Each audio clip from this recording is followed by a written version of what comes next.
Hey, what's up guys? Chris McCarthy here, and this is your Jump Rope Fit Functional Fat Loss Workout of the day. Today's workout is going to be a 15-minute AMRAP, and an AMRAP is as many rounds or as many reps as possible within that 15 minutes. So you're gonna go ahead, you're gonna set a clock for 15 minutes, and we're gonna go ahead and repeat this sequence of movements. We're gonna start off with that jump rope. We're gonna do 100 rotations of that jump rope. Now, if you want to intensify the workout, you can go ahead and do 50 double unders with that jump rope. After that, we're gonna move on. We're gonna do 5 dumbbell Manmakers. After that, we're gonna go back to that jump rope for another 100 rotations of that jump rope or 50 of those double unders. And then we're gonna move on and complete this round of 5 pull-ups. After that, now you're gonna go back up to the top and you're gonna keep on repeating that same sequence of movements for a total of 15 minutes. All right, guys, that is the actual workout. Now let's go over all of the movements. Here are some quick tips and technique on jump rope. So first off, we're gonna start with our feet together, and we're jumping on the balls of our feet. And we're not even jumping, guys, it's more of a bounding motion. So we're just bounding up and down, just a couple inches off the ground, just enough to go ahead and clear this rope. No need to bring your knees up really high or kick your feet back, just straight up and down, bounding motion, just a couple inches off the ground. Now, make sure your shoulders are down and relaxed and your chest is up. Once you initiate the first swing of the jump rope, we are bounding on the balls of our feet. My feet are close together. My shoulders are down and relaxed. Now you notice my elbows are in close to my sides. My hands are slightly in front of my hips, and I'm rotating the rope just with my wrists. So a couple things there. Keeping those elbows in close to our sides. We want to make sure we are doing that. If your hands start to trail out, what happens is that jump rope comes up off of the ground, and basically that shortens up the rope. As it comes around, you're gonna go ahead and trip on that. Also, hands slightly in front of the hips. You should be able to see your hands in your peripheral vision right in front of your hips. If you start to see them trail backwards, what's gonna happen here is that is pulling the rope back. So as it comes up over your head, it's gonna end up tripping on your toes. So you wanna make sure those hands are slightly in front of your hips. Also, making sure you're rotating the rope just with your wrists. It's just a quick little flick of the wrist. We don't have to have a lot of movement at the elbow joint or at the shoulder joint. Keep it all in tight, and just a little flick of that wrist is all you need to rotate that rope.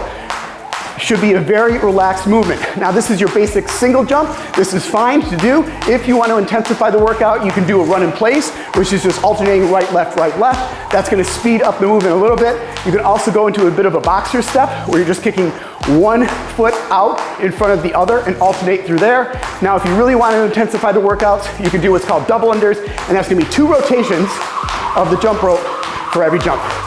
All right, guys, those are some tips to get the best benefit and efficiency out of your jump rope.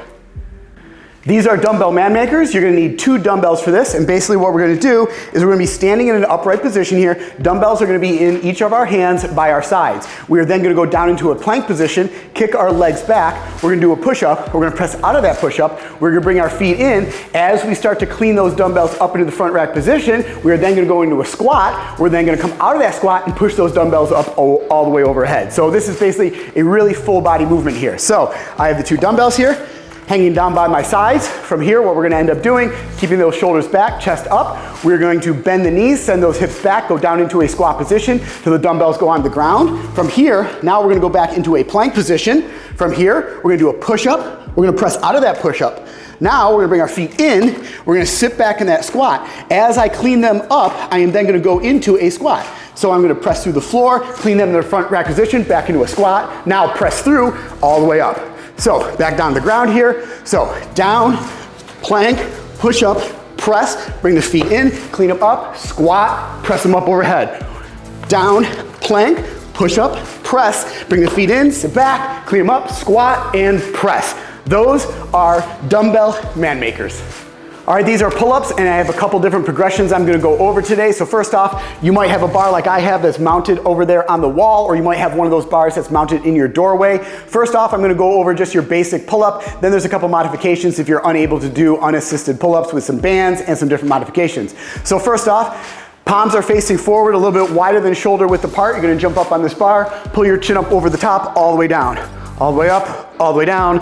These are your basic pull-ups. Now, if you're unable to do unassisted pull-ups, what you can do is get a band, wrap it around that bar, place one foot in that band. That's gonna give you a little bit of assistance. You can also put a box or a bench in front of here underneath you, place one foot on that box, other one hangs off to the side. So you can press on that box, and that's also gonna give you a little bit of assistance. If you're still unable to do that, you can get a band that has handles on it, and even if you don't have a pull-up bar, you can wrap this on any high mount, even for example, a doorway around the hinge area, anything that you can mount that up on the top. So I'm gonna send this up over the top of the bar.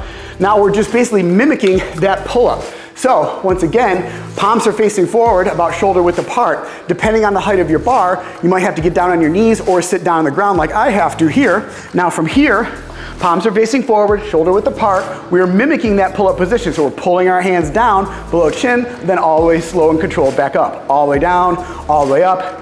So these are your modifications for your pull-ups. Now, if you happen to end up doing them with this band, this is significantly easier than it is to do a regular pull-up. So whatever workout prescribes for the amount of pull-ups that you have to do, I would double or triple that just to make sure you're getting the best out of that workout, since those are significantly easier. All right, guys, those are pull-ups.